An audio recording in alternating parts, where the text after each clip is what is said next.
Fala pessoal, tudo jóia? Professor Rafael aqui mais uma vez para a nossa disciplina de máquinas térmicas e motores. Disciplina essa que é do curso Técnico em Mecânica do Instituto Federal de São Paulo, campus Itapetininga. Bom, eu sempre digo que vocês são todos bem-vindos e hoje não é diferente, meus amigos. Todos vocês alunos, né, e vocês que estão pela rede também procurando aprender a respeito dos motores de combustão interna, que é o tema da nossa aula de hoje. Nós já começamos a ver na semana passada, na última aula, né, a respeito dos motores de combustão interna, e hoje nós vamos falar do ciclo Otto. Nós vamos continuar falando de motores de combustão interna, mas com foco nos motores do ciclo Otto. Vem com a gente, tem bastante coisa para a gente ver. Vamos falar de 4 tempos, 2 tempos, dos componentes, dos vários sistemas e subsistemas aí que subsidiam, né, o funcionamento de um motor do ciclo de Otto, tá? Curte aí que a gente tem bastante coisa para ver.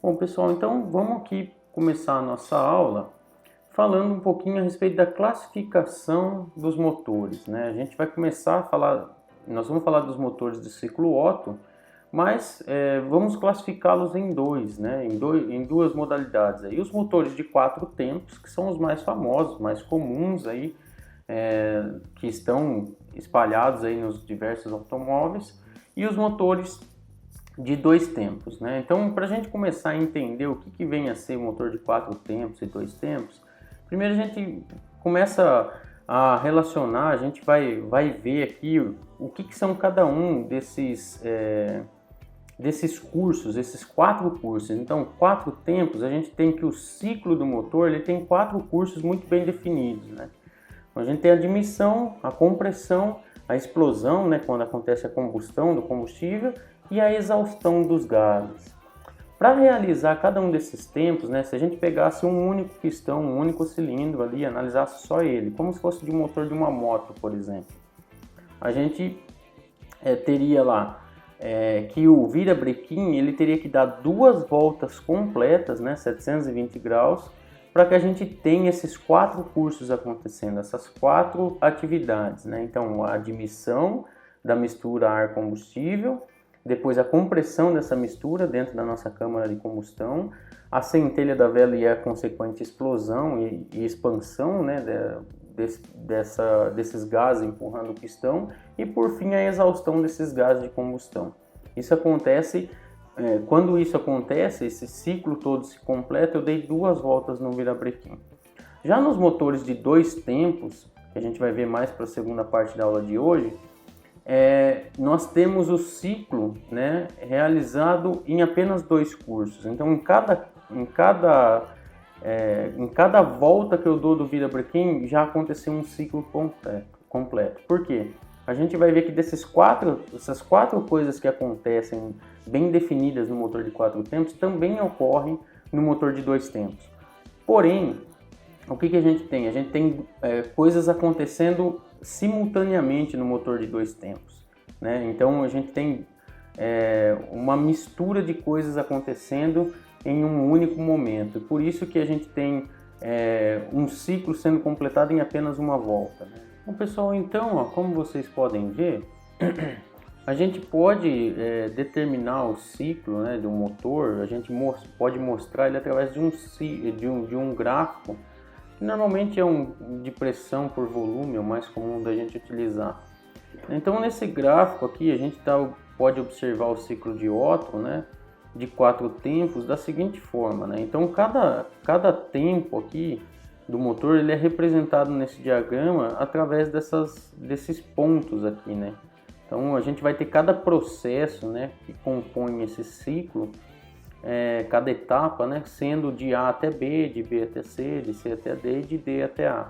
O que são cada uma dessas etapas? A gente vai ver no próximo slide aqui, ó. Então veja, como vocês podem observar, a gente tem aqui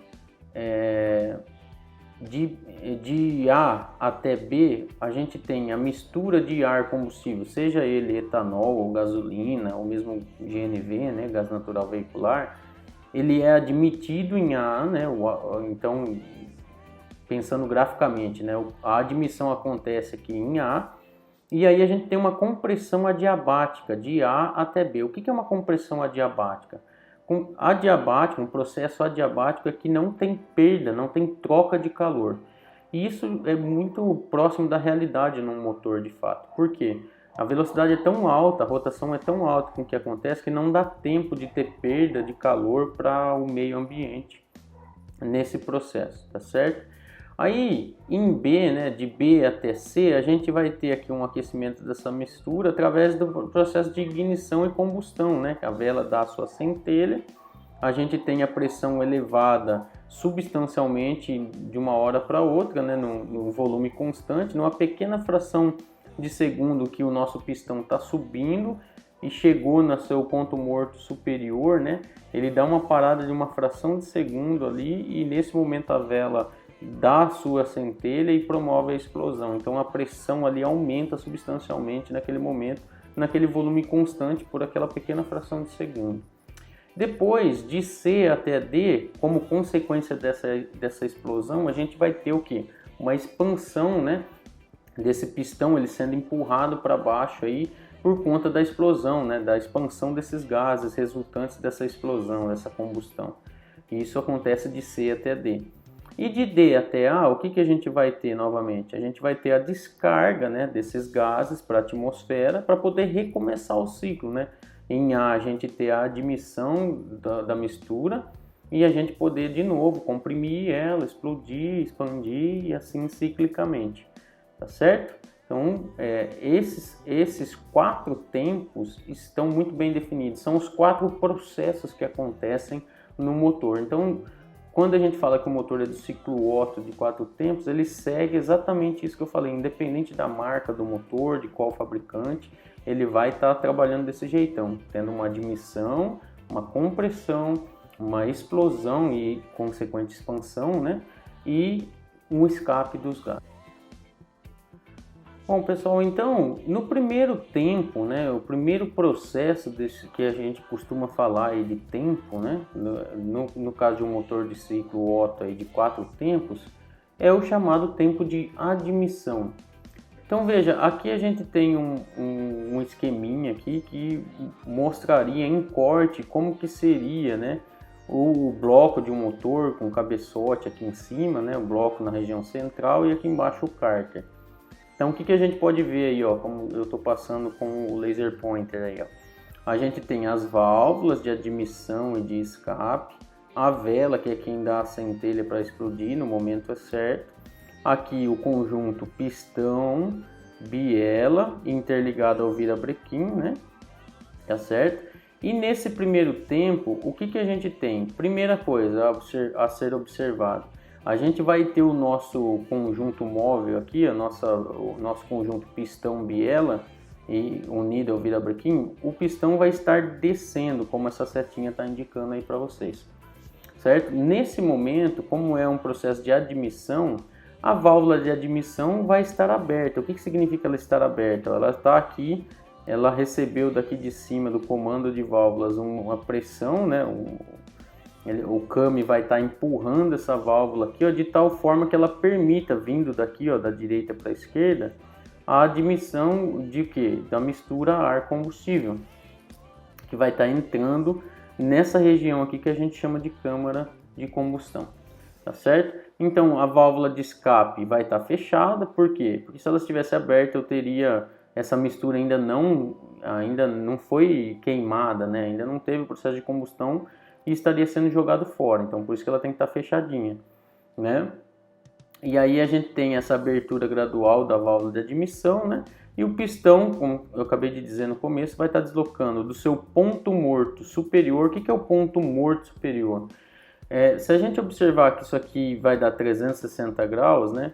Chega um determinado momento aqui em que a gente teria, vamos pensar o 0 grau aqui em cima.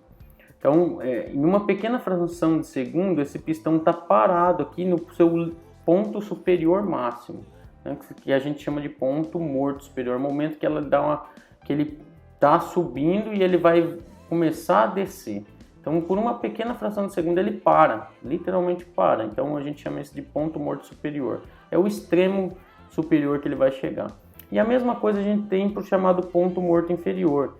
Depois de 180 graus aqui, de meia volta, ele chega no seu limite inferior e é o ponto mínimo que o nosso pistãozinho vai chegar. Então, por isso que ele se chama de ponto morto inferior. É exatamente a transição do movimento descendente para ascendente. Então, a gente tem esses dois pontos, limites, superior e inferior, tá?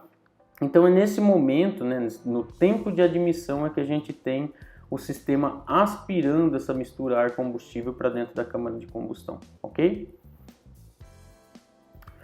Bom, aí o segundo tempo, continuamos aqui com o nosso mesmo esqueminha. Então, nós tivemos meia volta descendo, né? Meia volta do virabrequim foi a descida do pistão. E agora ele vai começar a subir, dar mais meia volta, é o segundo tempo, que é o chamado tempo de compressão. Para que haja uma compressão aqui dessa mistura ar-combustível aqui dentro, as válvulas naturalmente têm que estar fechadas, certo? Se elas estivessem abertas, qualquer uma delas, a gente teria um escape desse ar e dessa mistura aqui dentro. Então, não seria legal, né? Então, quando o motor, por exemplo, está fora do tempo, uma das coisas que pode acontecer é isso, né?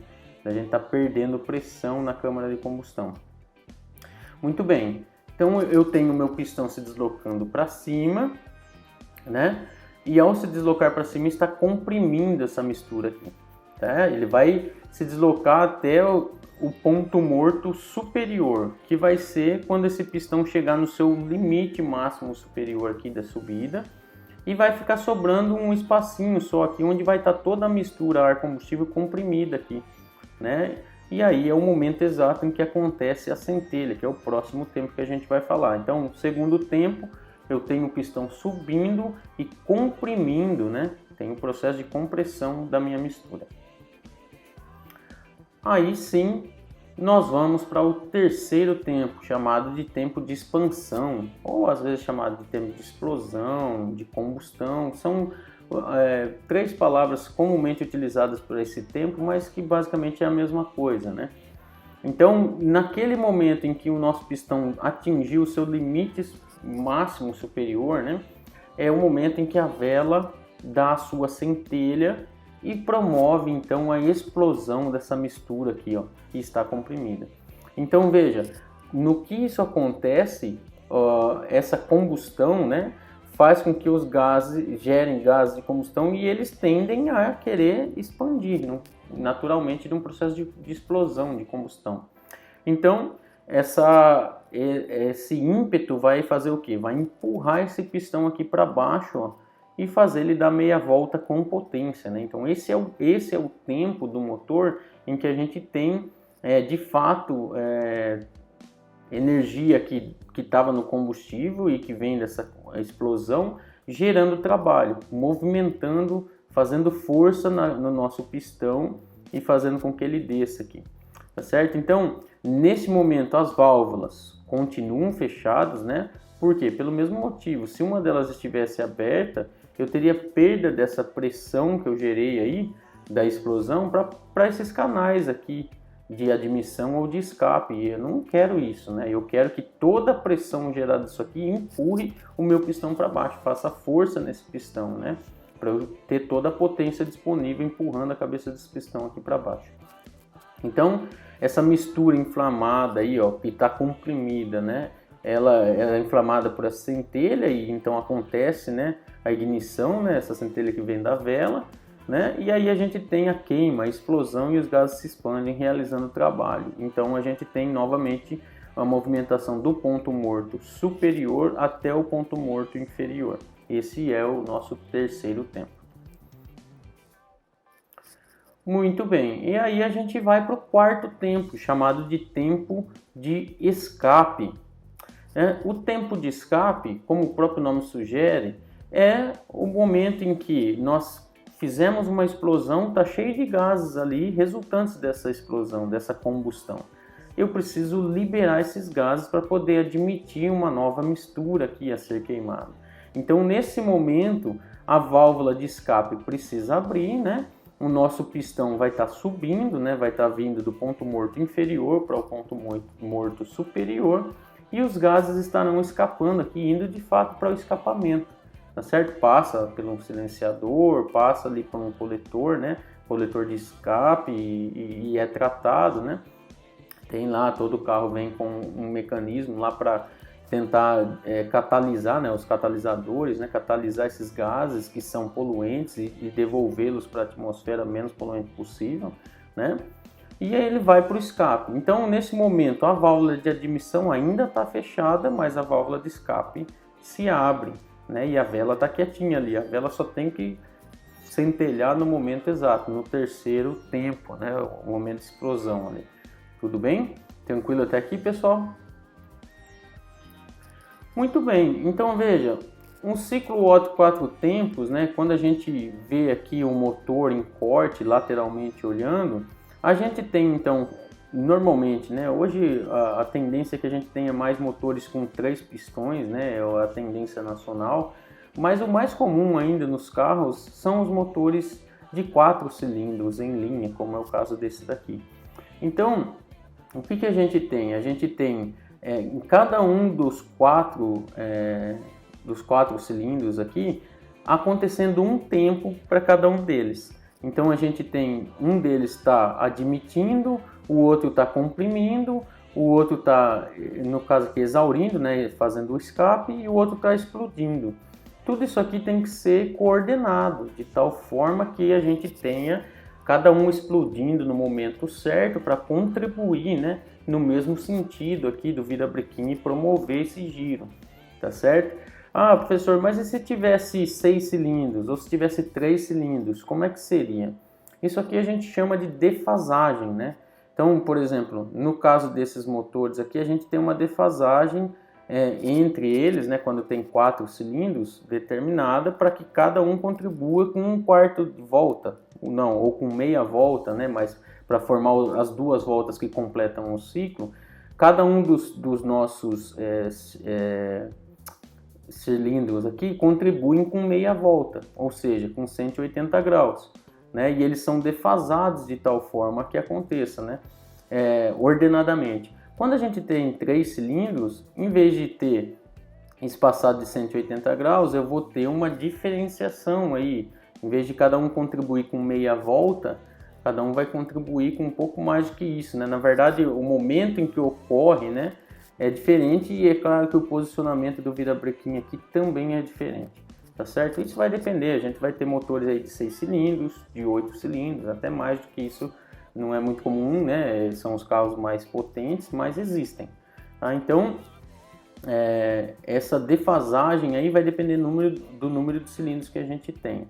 Mas o que eu quero chamar a atenção de vocês aqui é com relação aos motores de 4 tempos, né? Que a gente está abordando primeiro aqui. De todos os tempos, apenas um deles é que contribui de fato com o trabalho, realização de trabalho, que é o tempo chamado de tempo de expansão, o terceiro tempo. Nos outros todos faz parte do processo, mas eles não estão contribuindo, não estão de fato gerando trabalho. É apenas no tempo de expansão em que a gente tem geração de trabalho, tá ok? Muito bem, então aqui para ficar um pouco mais claro, né, tentar melhorar além da minha explicação aí com as imagens, a gente ter então, usando novamente um exemplo de um motorzinho de 4 cilindros, um deles vai estar fazendo aspiração, o outro vai estar fazendo compressão, o outro vai estar na explosão e o outro vai estar na exaustão. Notem que na aspiração eu tenho uma válvula aberta, a válvula de admissão, né, e a outra fechada. Na compressão e na explosão eu tenho as válvulas fechadinhas, né, ambas fechadas, e na exaustão eu vou ter apenas a válvula de escape aberta, né, para poder sair esses gases, né. Então, isso é muito bom, é muito fácil da gente observar nesse GIF. Então, aqui está cada um dos tempos com a numeração adequada. Então, a gente tem o primeiro tempo aqui, ó, admissão, observem, Aqui, ó, esse aqui mostra para a gente um duplo comando de válvula, né? Então os cames aqui agindo sobre as nossas válvulas, fazendo elas baixarem e subirem, né? Agindo sobre os tuchos aqui, ó, e fazendo essas válvulas baixarem e subirem. Aqui no meio a gente tem a vela, que no momento certo vai dar a sua centelha, certo? E aqui a gente tem o pistão subindo e descendo, além do virabrequim aqui fazendo a conversão de movimento linear de subida e descida do nosso pistão para movimento circular. Tá? Então, olha lá, o primeiro tempo, a gente tem aqui o câmbio, ó, empurrando o tucho aqui e abrindo a válvula e fazendo a admissão, certo? Então, o nosso pistão na admissão aqui, ó, está descendo, como eu expliquei antes. Então, aí o que acontece? No segundo tempo, note que as duas válvulas no tempo 2 estão fechadas e o nosso pistão está subindo. Então, veja lá, admitiu, subiu comprimindo. Né? Então, a gente tem o tempo de compressão, duas válvulas fechadas, pistão subindo. Quando chega lá em cima, comprimiu as duas válvulas fechadas, vai acontecer o quê? A centelha, olha lá, deu a centelha, tempo 3, a explosão, o que vai acontecer? Depois dessa centelha, empurra-se o pistão para baixo com as válvulas ainda fechadas, né? E existe essa expansão, empurrar o pistão para baixo, é o momento que está sendo realizado, gerado trabalho, é nesse momento que ocorre a geração de trabalho. E por fim, o quarto e último tempo, note que a válvula aqui, ó, por ação agora desse outro comando de válvula aqui, ó, a gente vai ter no quarto tempo o nosso pistão subindo e essa válvula vai estar abrindo aqui, ó, para promover o escape dos gases de combustão. E aí a coisa recomeça tudo novamente, né? Então a gente tem aqui admissão, compressão, explosão e escape. Isso ciclicamente. Então notem que a gente deu 2 voltas para fazer cada um dos tempos, para formar os 4 tempos. Tá ok? Então é importante a gente notar, né, essa questão aqui de abertura e fechamento de válvulas. Tem todo um sincronismo dessa subida e descida aqui do pistão em relação a essa abertura e fechamento de válvulas que ocorre a partir do nosso comando de válvulas aqui. E aí, por isso que a gente tem as correias dentadas ou ainda as correntes que sincronizam o nosso eixo de comando de válvulas, que está lá no cabeçote, lá em cima, né? Neste caso aqui são 2, né? É um duplo comando de válvulas, mas isso aqui tem que estar sincronizado em relação a esse movimento aqui embaixo rotacional, tá certo? Não por acaso, quando é por correia, essa correia é dentada, para promover que não haja escorregamento entre uma polia e a correia, né? E a gente mantenha esse sincronismo, que é extremamente importante para o funcionamento do motor, tá ok? Se eventualmente esse comando está, esse câmbio um pouquinho mais adiantado ou atrasado, né? Ele está fora do sincronismo, né? Se foi colocado errado, por exemplo, na hora de reinstalar, aí é o que a gente fala que o motor está fora de tempo. O que significa dizer que o motor está fora de tempo? Essas válvulas abrirem e fecharem no momento errado, né? Ou ainda a vela estar queimando antecipadamente ou atrasada em relação à compressão. Para que o motor funcione direitinho, a vela tem que dar sua centelha exatamente no momento em que o nosso pistãozinho atingiu o ponto morto superior. E mais do que isso, que as nossas válvulas estejam fechadinhas direitinho. Caso contrário, a gente pode ter aí o chamado atropelo de válvula, né? Se essa válvula está abrindo antes do que devia e encontra com o pistão subindo, né? Que é o principal problema que pode acontecer aí nos motores, né? Quando eles estão fora de tempo. Bom, pessoal, continuando então, como vocês podem ver aí, ó, aqui está um GIF, né? Mostrando para vocês a abertura e fechamento de válvulas, como que ela é promovida. Neste caso aqui, um comando de válvula simples, né? Aquele esqueminha do GIF do slide anterior, é como se fossem duplos, né? Um duplo comando de válvula, duplo eixo de comando de válvulas, né? Mas nesse caso aqui, como se fosse simples, né? Então, para cada pistão, a gente tem pelo menos 2 válvulas, né? Por quê? Porque a gente tem pelo menos uma de admissão e uma de escape. Existem motores que têm lá mais válvulas, né? Então, por exemplo, 2 de admissão e 2 de escape, né? Então, são tipicamente os motores de 16 válvulas, né? No caso, para motores de 4 cilindros, né? O mais comum são esses motores aqui, ó, de 8 válvulas, né? Então, 2 válvulas para cada cilindro. Então, veja que existe esse eixo de cames, né? Um eixo, esses ressaltos aqui são chamados cames, eles estão deslocados, né, em relação ao outro. Por quê? Para promover a abertura e fechamento das válvulas, né? Aplicando força aqui nos tuchos, ó, e abrindo por consequência a válvula nos momentos certos. Então a gente não está mostrando, mas o eixo virabrequim lá embaixo teria uma correia interligada com esse eixo de cames aqui em cima para promover esse sincronismo, tá ok? Então esse é o funcionamento aí do eixo de comando de válvulas. Bom, muito bem, vamos falar um pouquinho agora dos motores do ciclo Otto ainda, mas que são os motores de 2 tempos. Os motores de 2 tempos, eles têm uma construção mais simples, um funcionamento mais simplificado em relação aos motores de 4 tempos. Então, aqui a gente tem um motor em corte, né? A metade aqui mostrando ele internamente, a metade da direita e a metade da esquerda, como se fosse o bloco do motor, a carcaça fechada, né? Então veja, neste caso aqui a gente tem lá uma câmara de combustão, a mesma coisa, como se a gente tivesse um motor de 4 tempos. A gente tem uma vela também, né? Um pistão, mas aí daí para baixo a gente começa a ter uma construção um pouco diferente. A gente tem uma área aqui, ó, a chamada janela de transferência. A válvula, a gente já não vai ter válvulas aqui em cima, mais válvulas de admissão e escape, como no caso dos motores de 4 tempos. A gente tem uma válvula de palheta aqui, ó, a gente vai ver que a entrada da mistura ar-combustível vai ser por aqui, né? E a gente tem uma mistura desse ar, do ar e do combustível no cárter, onde está o óleo, onde a gente vai ter óleo também no lubrificante. Então, na verdade, nesses motores, como é que funciona? Quando a gente abastece o tanque de uma moto, por exemplo, com motor 2 tempos, a gente não coloca só a gasolina, né, o combustível, a gente também coloca uma dosagem de lubrificante, né? É necessário fazer isso. Por quê? Porque a lubrificação aqui, ela ocorre junto da nossa alimentação de combustível, né? Então isso é uma das principais diferenças do motor de 2 tempos para o motor de 4 tempos, tá ok?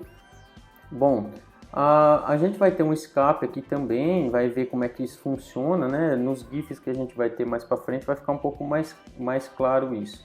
Mas então a gente tem uma construção um pouco mais simplificada, não tem aqui um comando de válvulas para abrir e fechar essas válvulas aqui em cima que existem no motor de 4 tempos, é um pouco diferente.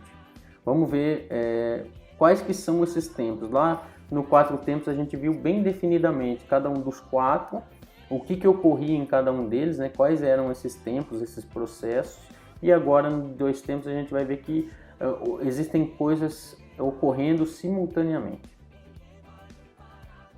Bom, que coisas são essas então? No primeiro tempo, na primeira meia volta, a gente viu mais para trás aí na aula, que no motor de 4 tempos a gente dá 2 voltas com o virabrequim para ter os 4 tempos sendo realizados, ou seja, eu tenho um tempo realizando em meia volta descendo, o outro tempo em meia volta subindo, o terceiro tempo na outra descida, o quarto tempo na outra subida. Então, eu dou 2 voltas no virabrequim, eu faço o meu pistão subir e descer 2 vezes, né, para ter o meu ciclo completo.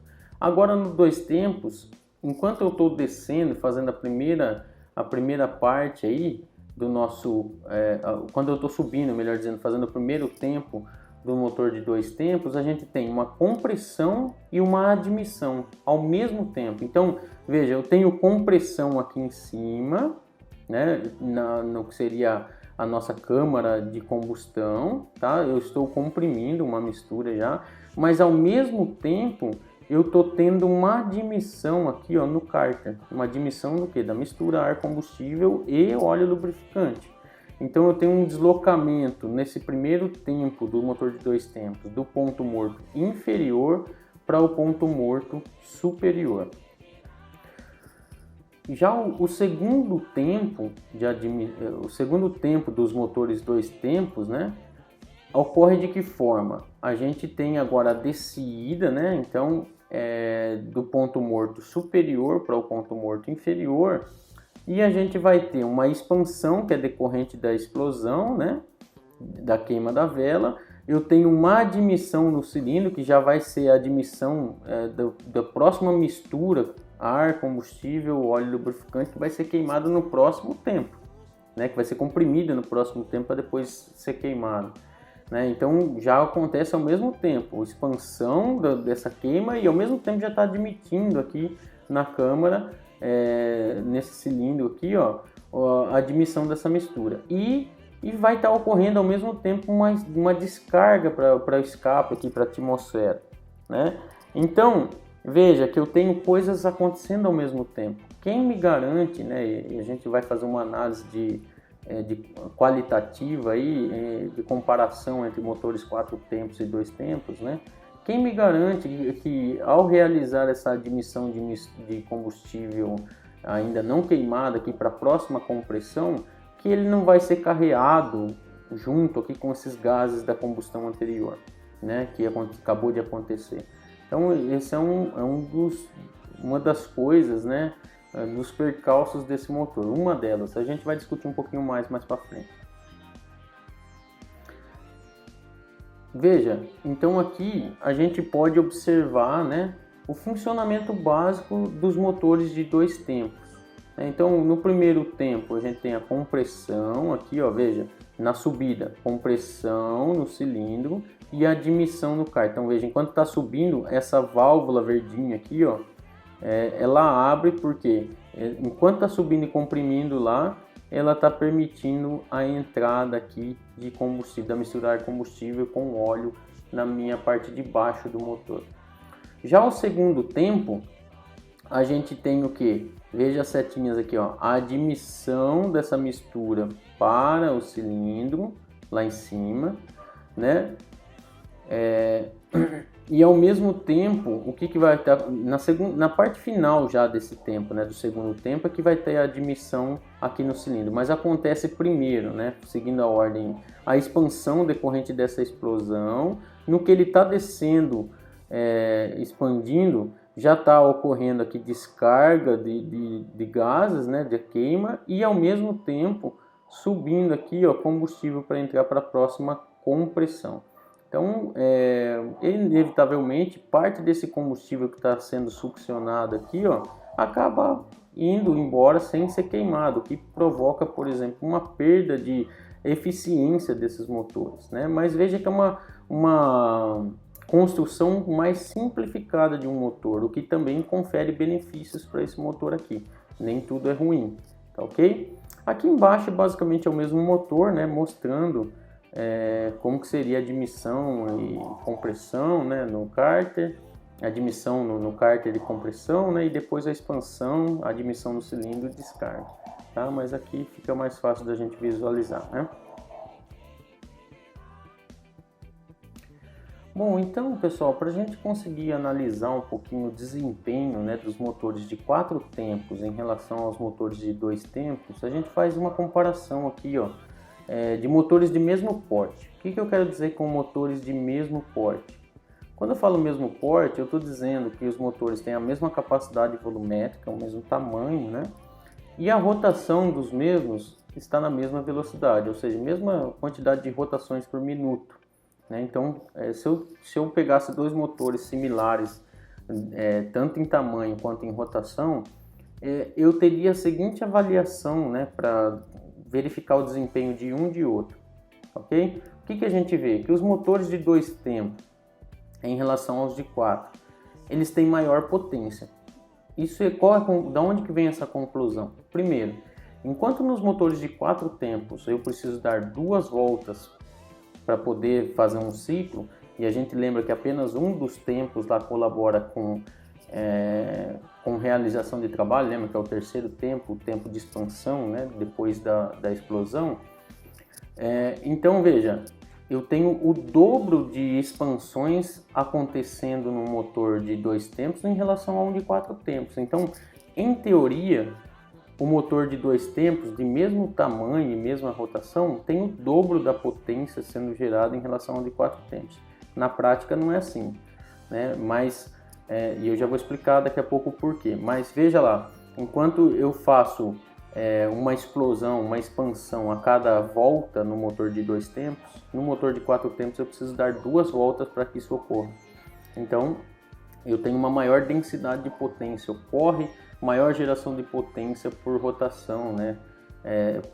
No número de rotações estabelecido para esses dois motores em comparação, tá certo? É o que está escrito aí para vocês. Agora, o motor de 2 tempos, ele tem uma menor eficiência. E por que essa eficiência ela é menor?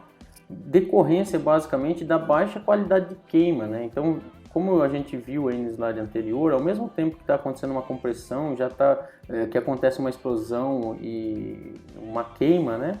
E tem a expansão do cilindro descendo, eu já tenho admissão de combustível para dentro daquela câmara, o que pode fazer com que combustível, essa mistura uma parte dela vá para o escape sem queimar, né? Então, a qualidade da minha queima não é a melhor possível, né? Uma vez que eu tenho essa conexão direta entre janelas de admissão e de exaustão, né? Então, isso me dá uma menor eficiência térmica, tá certo? Consequentemente, eu vou ter um maior consumo de combustível para esse meu motor funcionar, porque parte do combustível eu vou simplesmente desperdiçar, né? Então, assim, a gente tem uma emissão de combustível não queimado através dos gases da exaustão, não tem como. E isso daí acaba elevando o consumo em cerca de 30% em relação, comparando motores de mesma capacidade volumétrica e rotação, certo? E aí, consequentemente também, isso não é legal ambientalmente também.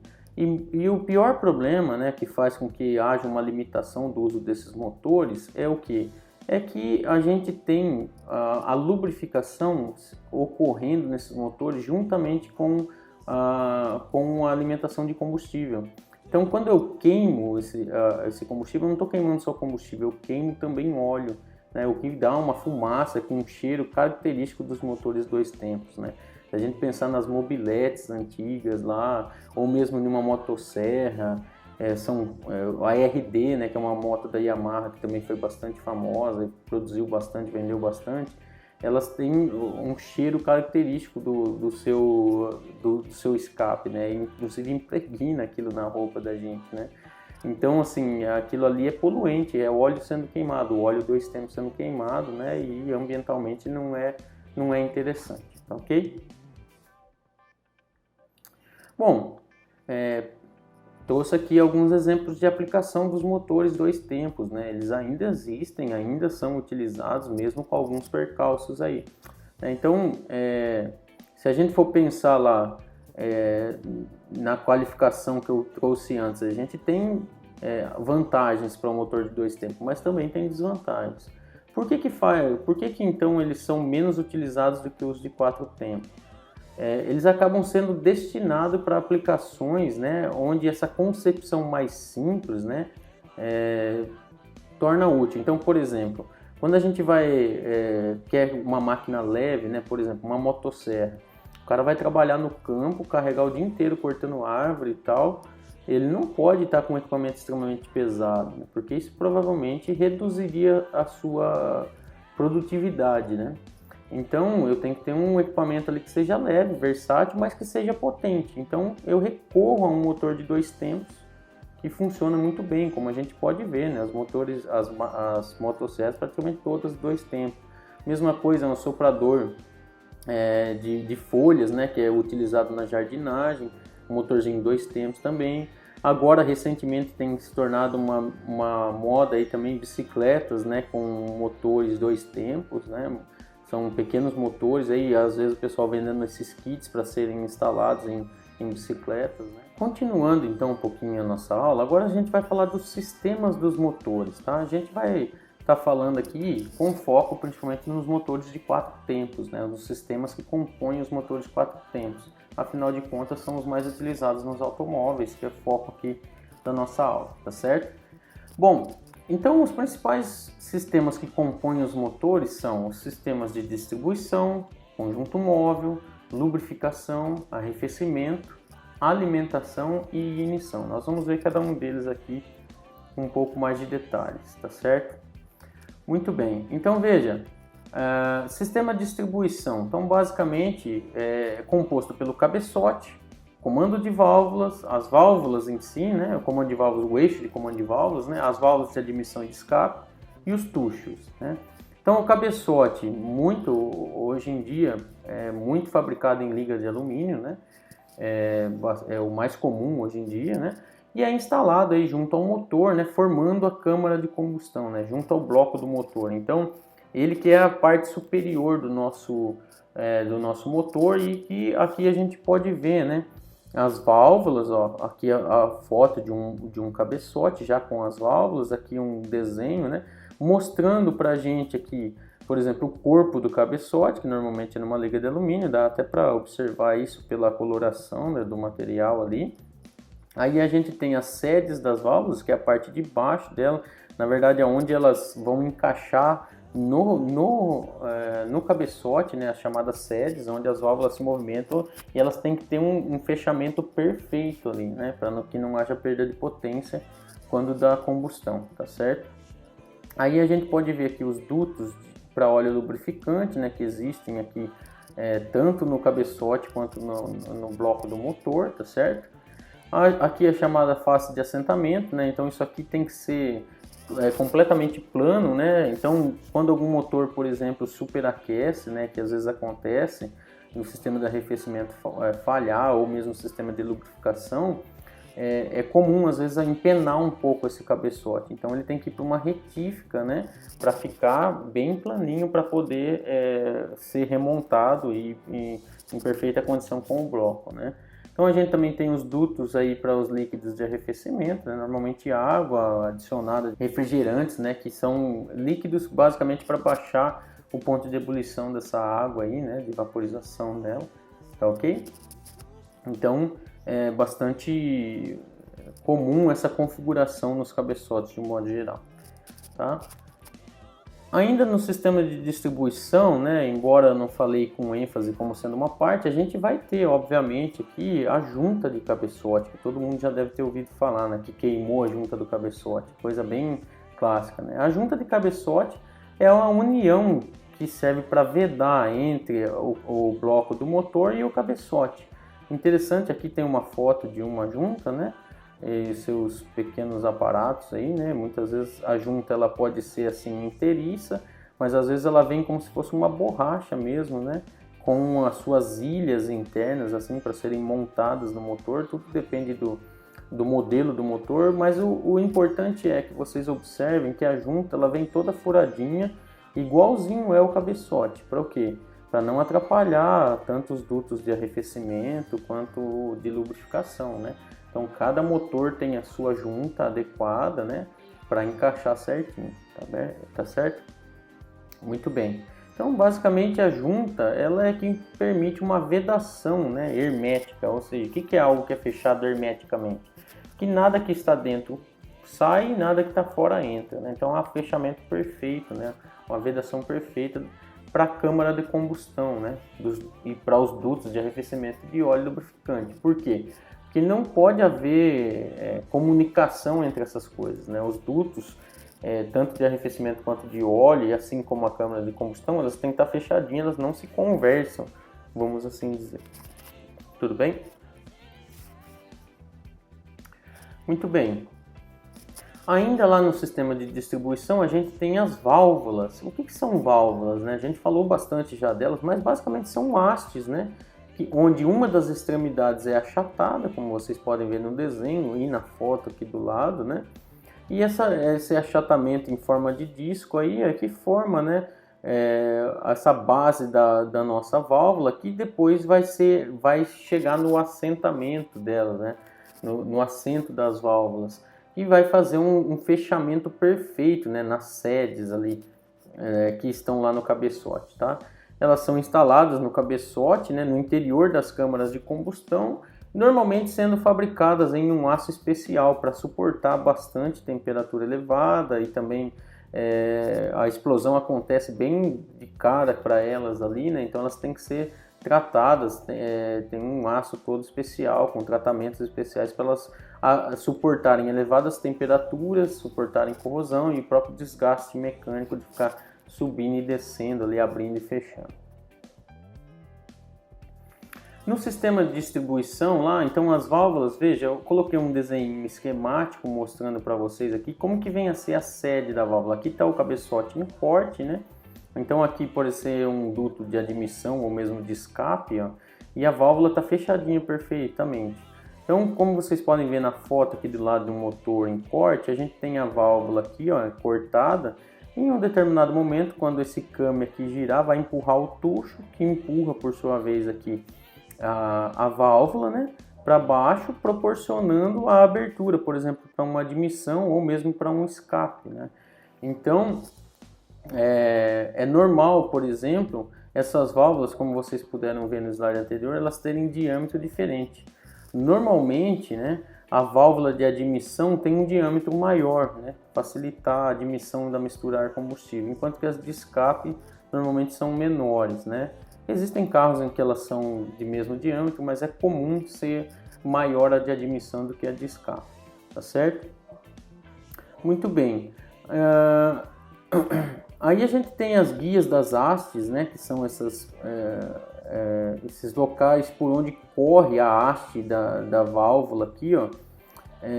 Então, assim, normalmente é feito num material mais mole do que a própria, mais macio, né, do que a própria válvula, para suportar essa subida e descida aí, e para que não haja um desgaste prematuro das hastes das válvulas, tá certo? E por fim, ó, as sedes aqui, elas devem proporcionar uma vedação perfeita com o cabeçote ali, da válvula com o cabeçote, para que quando aconteça a explosão ela esteja completamente fechada e não haja escape, né, desses gases de combustão que devem empurrar simplesmente o nosso pistão para baixo. Bom, ainda lá no sistema de distribuição a gente tem o eixo de comando de válvulas. O eixo de comando de válvulas, muitas vezes também chamado de eixo de Cummins, tem esse desenho aqui, ó, e essa foto dele aqui. É bem isso, ó. Veja, a gente tem um câmbio, um ressalto, né? Câmbio é esse ressalto aqui, para cada uma das válvulas que ele vai atuar, né? Em cada um dos tuchos que por sua vez abrem as válvulas. Então, muitas vezes isso aqui é chamado de eixo de Cummins, né? Mas o funcionamento ou a função disso aqui basicamente é sincronizar a abertura e o fechamento das válvulas com os pistões do motor, né? Então, basicamente estabelece a ordem de ignição dos cilindros, né? Conforme esse deslocamento desses câmbios aqui, né? Um em relação ao outro, que a gente tem a abertura e fechamento das válvulas e, consequentemente, o pistão subir, descer, explodir, os tempos de cada um do pistão está relacionado diretamente com esse mecanismo aqui. Então, assim, esse é um eixo, né, que pela sua própria construção acaba sendo normalmente um dos responsáveis pela limitação de rotação do motor, né?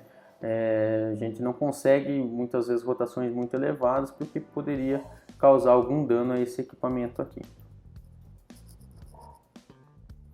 Bom, então o eixo de comando de válvula possui vários ressaltos excêntricos, né, que são chamados câmbios, como eu já disse, né, para cada uma das válvulas de admissão e de escape, né.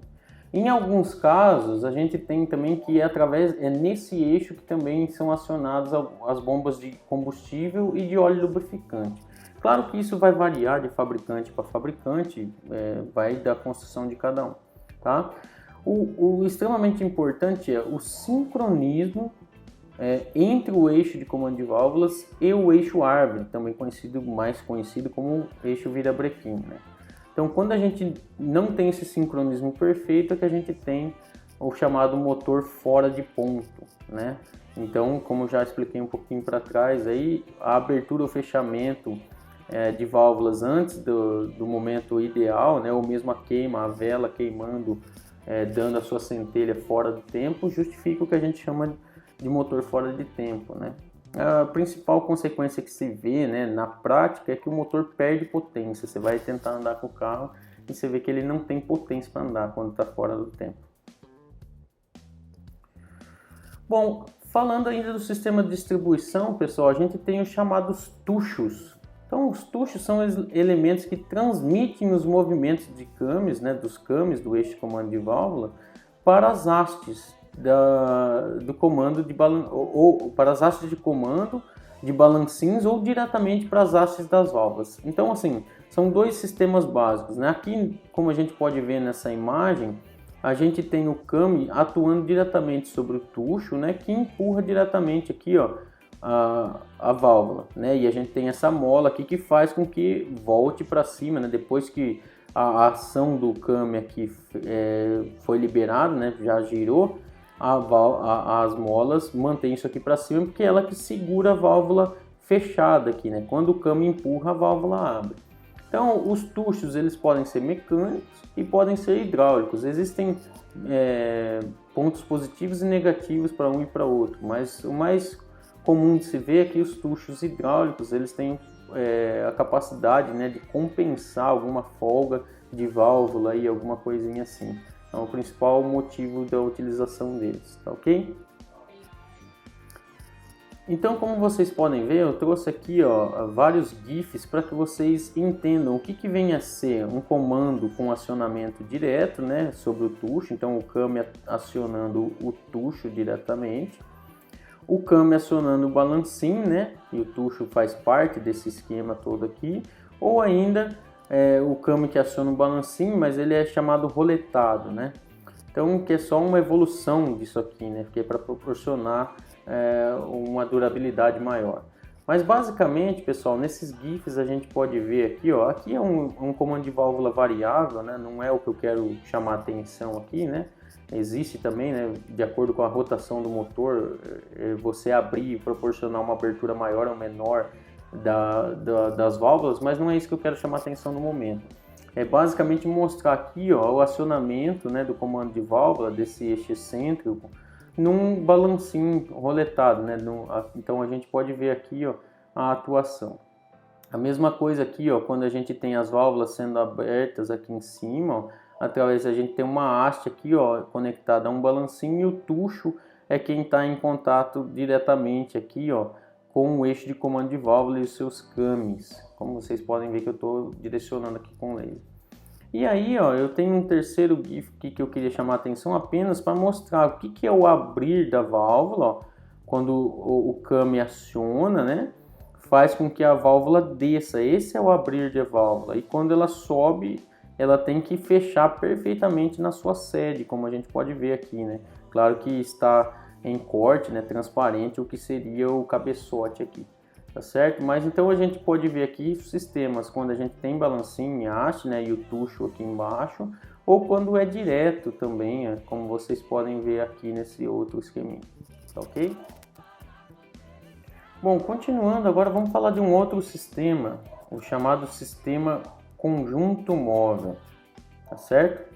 Então, conjunto móvel, basicamente, a gente já falou, inclusive na aula passada, são os pistões, os anéis de segmento, as bielas, o virabrequim e os casquilhos, também chamados de bronzinas, né? Então, esse sistema que basicamente tem a função de transformar a energia calorífica lá, né, da combustão dos combustíveis em energia mecânica. É através desse conjunto que a gente tem essa conversão de fato, né, para transformar a energia que está no combustível em rotação no nosso virabrequim. Começando pelos pistões, né, que em algumas literaturas a gente vai ver sendo chamados de êmbolos, eles são os responsáveis por transmitir a força da expansão dos gases, né, resultantes da explosão, para a árvore de manivelas através das chamadas bielas. Então, ó, como vocês podem ver, O pistão normalmente é feito em alguma liga de alumínio, né? Tem um formato ligeiramente cônico, quase imperceptível, né? E quando é aquecido ele acaba se tornando cilíndrico de fato dentro do nosso cilindro lá do bloco do motor. Então, como a gente pode ver, tem uma fotinha de um pistão aqui, ó, essa é a chamada cabeça, a parte superior dele. A gente tem aqui a zona dos anéis, né? Então são esses rasgos aqui, ó, esses canais aqui onde vão os anéis, né? Então é comum, como manutenção de motores, o pessoal fala, tem que trocar os anéis quando eles estão desgastados, né? Esses anéis, eles têm a função de vedação, né? A gente vai falar um pouquinho mais deles, mas basicamente quando esse pistão ele entra no cilindro, esses anéis ele entra justo, né? Ele entra raspando no cilindro de fato. Por quê? Quando acontecer uma explosão, para que não vaze gases dessa explosão para o cárter para baixo, né? Ele tem que empurrar o pistão, né? Então tem que estar vedado ali.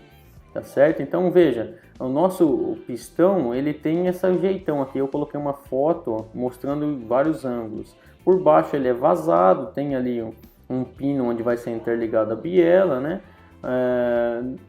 A gente vê aqui por cima fechado, né? E a posição que normalmente ele vai estar é assim, tá certo? Características desejáveis no pistão, em qualquer pistão, seja de qualquer automóvel, mesmo os maiores, né? De motores maiores, mais robustos. Ele tem que ter um baixo peso para se mover com facilidade, tem uma alta resistência, né? Na cabeça do pistão que acontece a explosão, ele tem que resistir a altas temperaturas, tem que resistir pressão, né? E ser ainda, além disso, capaz de dissipar calor rapidamente. Por quê? Porque muitos ciclos, muitas explosões vão acontecer na cabeça dele ali e ele tem que ter o material dele, né? Ter essa capacidade de dissipação de calor. Veja, então, falando dos anéis de segmento, né, eles são instalados nessas canaletas aqui, ó, dos pistões, como a gente pode ver, né, e a função basicamente é de vedação, né. A gente tem dois tipos de anéis, os anéis de vedação e os anéis raspadores, né. Os de vedação normalmente são feitos em aços ligados ao cromo ou aço molibdênio, né, e fazem a vedação do pistão em relação ao cilindro, tá certo? Evitando aí que os gases de combustão e mesmo o óleo do cárter se misturem, né? Tanto os gases da combustão indo para baixo pro cárter ou mesmo o óleo subindo até a câmara de combustão, né? E aí gerando fumaça, queimando esse óleo indevidamente, né? Contudo, né, a gente tem um anel chamado de anel raspador, que qual que é a função desse anel? Quando o movimento do pistão, quando o pistão sobe, naturalmente ele carrega do cárter de baixo um pouco de óleo, né, que tem que vir de fato para ajudar a lubrificar a câmara, ajudar a lubrificar o cilindro, né, para que ele não venha se desgastar prematuramente. Porém, na hora que desce, esse anel raspador vem removendo esse óleo, né, o excesso de óleo, para que não aconteça uma queima desse óleo, né, e gere uma fumaça excessiva no nosso escapamento, tá certo? E uma queima de óleo, né, que vai sendo consumido e baixar o nível do óleo do motor, né? Quando o motor está cansado, que a gente fala, isso até acontece, né? A gente tem a queima do óleo, uma das formas da gente observar, né, um carro já com motor bastante rodado é que existe um pouco de folga e acaba saindo. A gente vê uma fumaça esbranquiçada no escapamento, já é um indício, o cheiro também do óleo sendo queimado, né? Então mostra que o motor está desgastado, que eventualmente precisa trocar os anéis ou às vezes até mais do que isso. Bom, o sistema conjunto móvel ainda, a gente tem lá parte importantíssima chamada biela, né? E normalmente é feita em aço, né? E tem a função de transformar o movimento retilíneo, o movimento de sobe e desce do pistão, em movimento circular, né? Então é a biela que interliga o pistão lá em cima ao virabrequim aqui embaixo.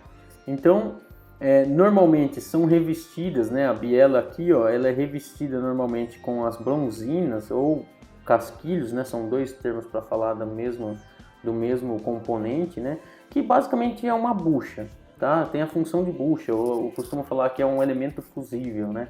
É aquele elemento que está ali para proteger os demais. Ele vai se desgastar, né, evitando que a biela seja desgastada, ou mesmo aqui em cima o pino do pistão, ou mesmo, ou principalmente, né, o virabrequim, que vai estar sendo interligado aqui embaixo, né? Então, essa bucha, literalmente, né, é o que ela protege, ela se desgasta, ela é de um material muito mais mole muito mais macio do que os materiais que são fabricados, tanto biela quanto virabrequim e pistão, ok? E pino de pistão.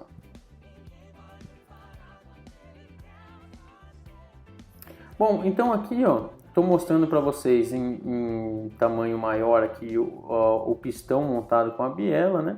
Aqui mostrando direitinho aqui, ó, o casquilho montado aqui já, a bronzina montada, e mostrando também aqui, ó, os anéis, né? Como é que eles são posicionados. Então a gente tem sempre dois anéis, né? Esses anéis eles são segmentados, são abertos, né? Para poder encaixar nesse canal. Então eles são montados, né? Deslocados, dois, né? Deslocados, a sua abertura para que não aconteça o vazamento, né? Nem de cima para baixo, nem de baixo para cima.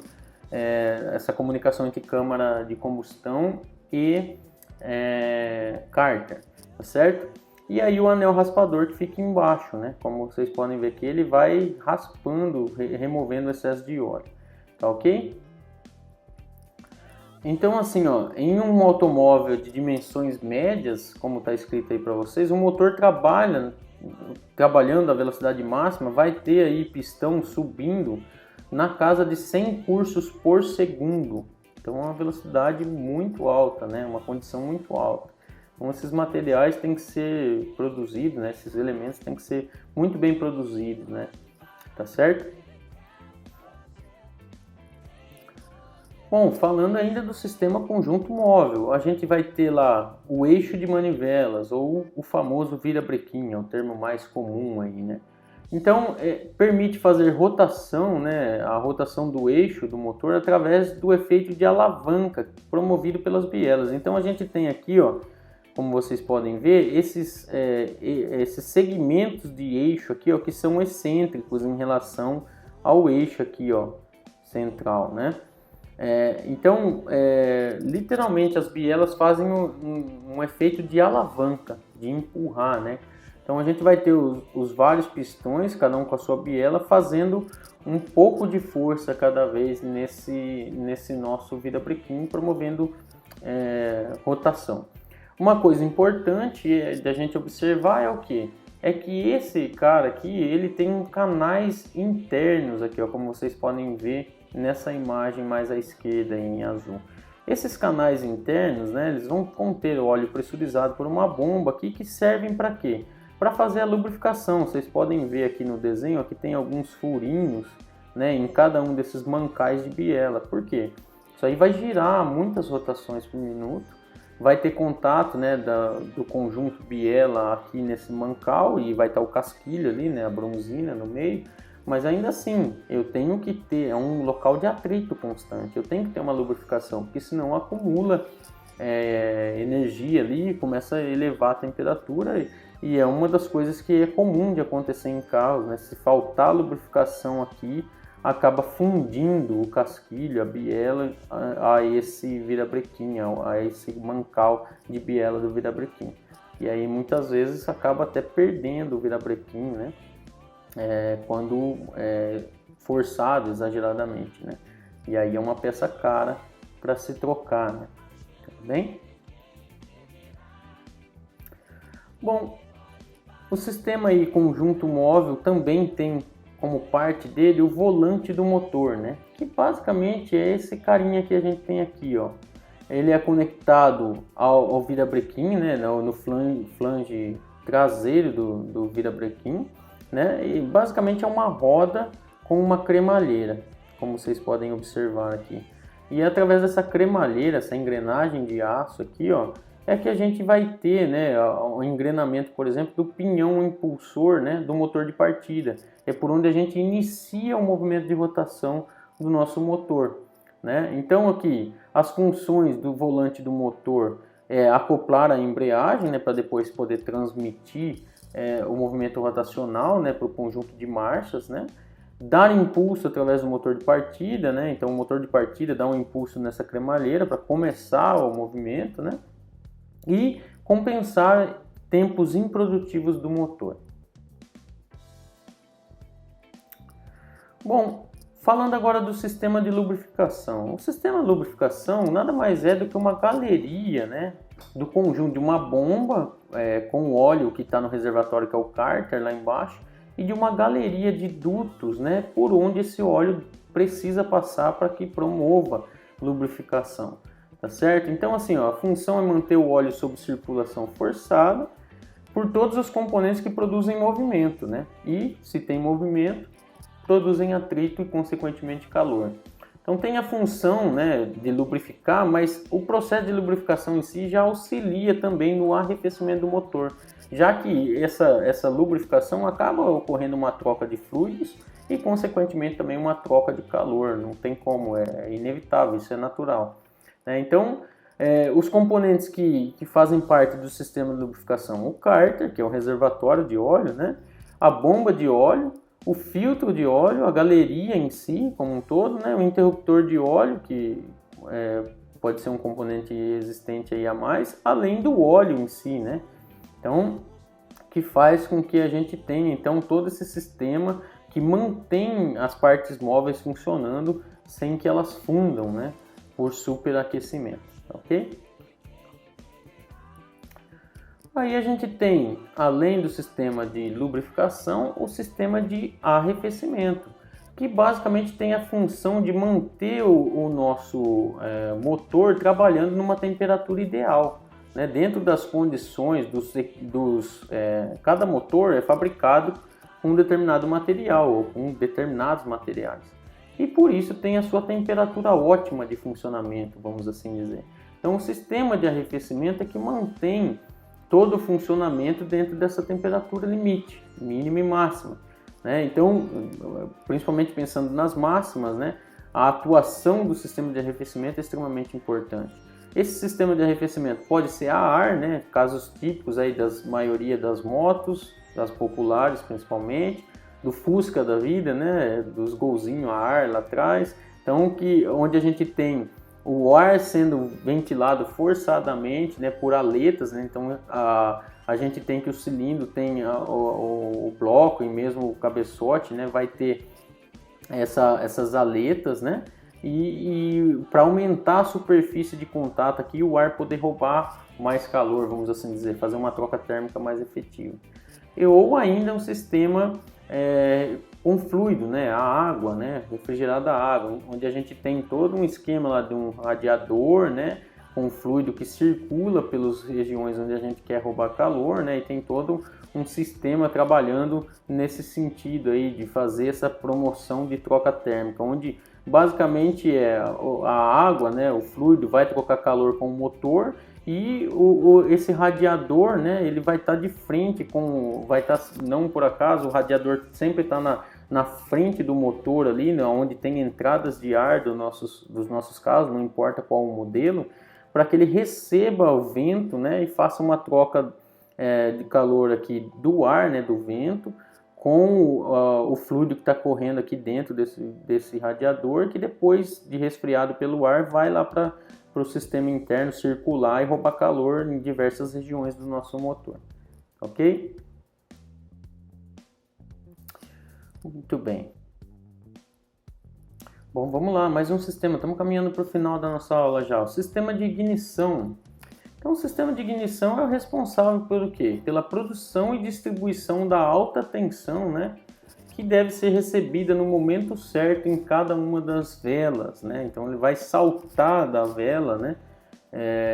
Vai fazer a centelha, né, que vai ser a responsável por inflamar a mistura ar-combustível, né, e promover uma combustão dentro da câmara. Então, os componentes que fazem parte desse sistema, uma unidade de comando eletrônica, que normalmente nos carros mais modernos é a mesma unidade lá do sistema de injeção, né? A chave de ignição em si, a bateria, bobina, distribuidor, cabos de vela e a própria vela. Então, esse sistema, né, toda essa parte eletrônica que faz um controle aqui, né, de qual vela, no caso aqui é um motor como se fosse de 8 cilindros, ó, com 8 velas, cada uma queimando no seu momento adequado, cada uma dando a sua centelha no momento exato que o seu cilindro deveria receber a centelha, tá certo? Nos motores mais antigos, né, a gente tinha lá esse sistema aqui de distribuição e tal, no carburador, no antigo carburador, e a gente tinha um sistema mecânico lá usando platinado, né? E aí a gente teria basicamente um sincronismo mecânico de fato para fazer ora uma vela ou outra funcionar, né? E dar a centelha. Nos carros mais atuais, basicamente todos eles trabalham com sistemas eletrônicos, tanto de ignição quanto de injeção de combustível, tá? Então, para indo para o nosso último sistema aqui, é justamente o sistema de alimentação de combustível que eu estava falando há pouco, né? Então, basicamente, é feito através de uma central eletrônica, né? Que veio a substituir os antigos carburadores, né? Hoje, basicamente, todos os carros fabricados são com injeção eletrônica. A gente praticamente não tem carro sendo fabricado utilizando carburador mais, tá? Os sistemas de injeção eletrônica, basicamente, a grosso modo falando, são compostos de sensores, atuadores e além da unidade de comando em si, né, o módulo de injeção eletrônica. Então, como vocês podem ver nessas imagens aqui à esquerda, a gente tem uma série de componentes aqui que estão todos interligados a esse módulo de injeção eletrônica, né, que é um computadorzinho, basicamente, né, que vai estar recebendo informações dos sensores e mandando informações para os atuadores, né? Então, os sensores eles estão instalados em diversos pontos do motor e medem diversas coisas, né? Então, a gente pode pegar aqui um sensor de rotação, né? Ou mesmo aqui um sensor de temperatura do ar, sensor de temperatura da água, sensor de oxigênio, né, nos gases de escape lá, o sensor, a sonda lambda, tudo isso manda sinal para o nosso módulo aqui de injeção eletrônica, que vai lendo, interpretando, né, trabalha essas informações que são enviadas pelos sensores, né? Então ele vai processar essas informações para o quê? Para daí sim mandar o módulo de controle ali, o módulo de injeção eletrônica, comandar os atuadores entre, por exemplo, mandar mais combustível ou menos combustível, controlar a velocidade de rotação, né, no sensor no atuador da marcha lenta, coisas do tipo. Então, como vocês podem ver, né, exemplos que a gente tem de sensores, né, a gente pode ser sensor de temperatura, de rotação, sensor de pressão, né? E aí os atuadores, então, são aqueles elementos que vão receber as informações da unidade de comando, né, da unidade de comando eletrônica, e vão atuar sobre o sistema de alimentação como um todo, né, variando os parâmetros de funcionamento do motor. Então, um exemplo que eu estava falando até é o atuador de marcha lenta, né, conforme ele está recebendo informações dos sensores, lá da sonda lambda, por exemplo, a injeção vai controlando, por exemplo, os bicos injetores de combustível, né? Então, o sensor do acelerador, conforme eu acelero, eu mandei um sinal para a central eletrônica que vai fazer o que? Um atuador lá, os bicos, no caso, né, injetarem mais combustível, né, para dentro da minha câmara de combustão. Ok, pessoal? Bom, dessa forma a gente está chegando no final da nossa aula aqui. Então essas foram as referências utilizadas para construir ela. E sem dúvida eu espero que vocês tenham gostado da nossa aula. Espero com certeza ver vocês aqui na próxima e a gente se vê lá. Um grande abraço. Até mais.